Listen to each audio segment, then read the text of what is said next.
You were severely injured, and you know this story. You know, friends, you really have got to find this book, Flight to Heaven, and read all of this for yourself. Because I'm just going to touch on a few highlights because I really want to get into this remarkable vision that Captain Dale Black received from the Lord. But you were severely injured. They rushed you to the hospital. They didn't figure you were going to live. I mean, your shoulder had exploded, your left shoulder, right? Yes. Your left ankle was basically destroyed. No internal bleeding, which was an amazement, right? It was incredible. Because they didn't know that at the time, they figured my brain had hemorrhaged, and that's what killed the other pilots, was the blunt trauma primarily to the brain. And you got quite a blunt trauma to your brain. Oh yeah, big time. Yeah. So one eye was pierced. Your face was all cut up. Right. And you were in the hospital for about a year. Yeah, and your makeup people here are just amazing. I mean, look at the work they were able to do. Yeah. But I have had 5 plastic surgeries, which have helped a lot. But yeah, I was a mess. Both legs broken, both knees, both ankles, the back in multiple places, the shoulder, as you mentioned, several cuts and lacerations, but huge trauma to the skull. We'd hit this monument at 135, and we didn't glance off of it. We 3 slammed into it, and then the 3 of us fell. Like if someone could imagine going 135 miles an hour and slamming into a cement wall, that's basically what happened to you. Exactly. And the fact that you are sitting across from me right now is an amazement. Now, I wish I could get into all the detail. I mean, the hospital experience, the people visiting you, the memory loss, the multitude of operations, and your strong determination that on the anniversary of the accident you are going to fly over the monument. That in itself is worth a movie. Maybe someday a movie will be made of your story. And then your struggle to regain your memory,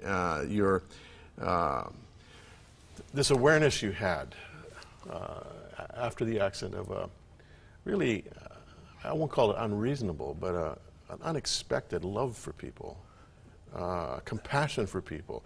Your conversation with Joel, your bedmate there, or your roommate, I should say, for a period of time, the old man in the hospital room that you led to the Lord before he died. All of that is in there. But the thing that really got to me was when I don't know how many times you went back to the college and quit and went back because it was all, the name of the college again was? I went to Pasadena College. Pasadena College. Yeah. Going out in the middle of the night and lying flat on your back in the football field looking up. All of us as kids have done that, you know. You're doing this, and memory starts to come back, slowly, slowly. When did you begin to remember this vision the Lord had given you, or this experience you had? The secular writers call it out-of-body experience. When did that begin to hit you, that had happened to you? Yeah, I was quite convinced it was not a vision because there was 3 days of my life that were completely erased, which I discovered when I woke up in the hospital. Those 3 days, I was very curious to know, what happened. And of course, lots of my past, high school, junior high, and parts of it, and Jim, all of my aviation training, 2 years of training, all of those things have been erased from my memory. So I was trying very hard to pray to God and learn how to ask Him correctly to get my memory back. So I was doing this every day. I'd go back to the monument during the daytime, in the middle of the night, with friends alone, asking God to piece back my memory. It's weird. It was hard for me to have so much of my life erased and not understand. But of course I remembered a lot of things too. It just was strange. But it took about 8 months of consistent prayer. I don't know why the 8th month. I have no clue. But I would wake up in the middle of the night, and I would wake up drenched in sweat, and I would have a little piece of the puzzle about the day of the crash, and then I would wake up the next night and another piece of the puzzle, and then I would start to remember people that came to the hospital. I couldn't remember them until now. All of this was like a jigsaw puzzle, and it was almost like God was giving me a piece of the memory at a time. Then, in about a period of a week, all of a sudden I began to disengage my mental capability, my mind, still asking God why I was so changed, why I was so different. I felt like nothing in my world looked the same. It was like if, this is weird, I know I'm kind of a guy of science and business, so talking about this is a little bit uncomfortable on multiple levels, but it's still the truth. I felt like, I guess one would feel if you went into a three-dimensional movie, a 3D movie with no glasses, and you were watching the movie, and you were trying to get the best you could see images and motion and action, but there's just this lack of clarity, and that was my life. And after the crash, when I woke up in the hospital, it was as if someone had placed these glasses on my eyes, and now I could see 3D.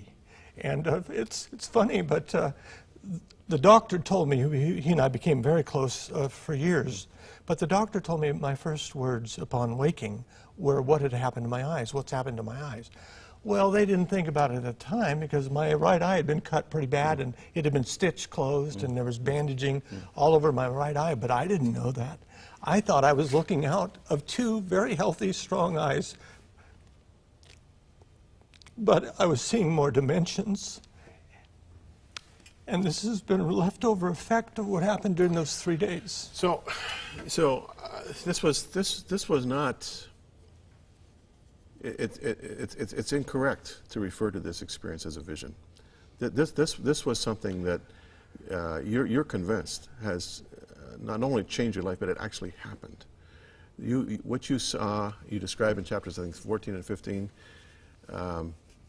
is as real to you as anything else that you have seen in your life. Describe to us what you saw. You mentioned that you were aware of being above your body in the hospital, seeing the doctor working on you, hearing them talk. Interesting, by the way, I had an aunt who went in for a tonsillectomy and she reacted to the anesthetic, had a similar experience. And others have talked about this. But then you talk about this journey. Tell us about it. Well, it started at the crash scene where I was overlooking the crash scene, a lifeless body of mine in the cockpit. Also, the same thing happened when I was in my body with Chuck. We were put in the same ambulance and rushed to the hospital, and I have both inside my body and outside my body experience there. But when I get into the emergency room, I'm literally away from my body, Jim, if that makes any sense. Yeah. I'm looking down, and I'm near the acoustical ceiling, looking straight down, 3 nurses, a doctor working on me, and they're taking parts of the airplane out of my body. They're cutting the clothing off.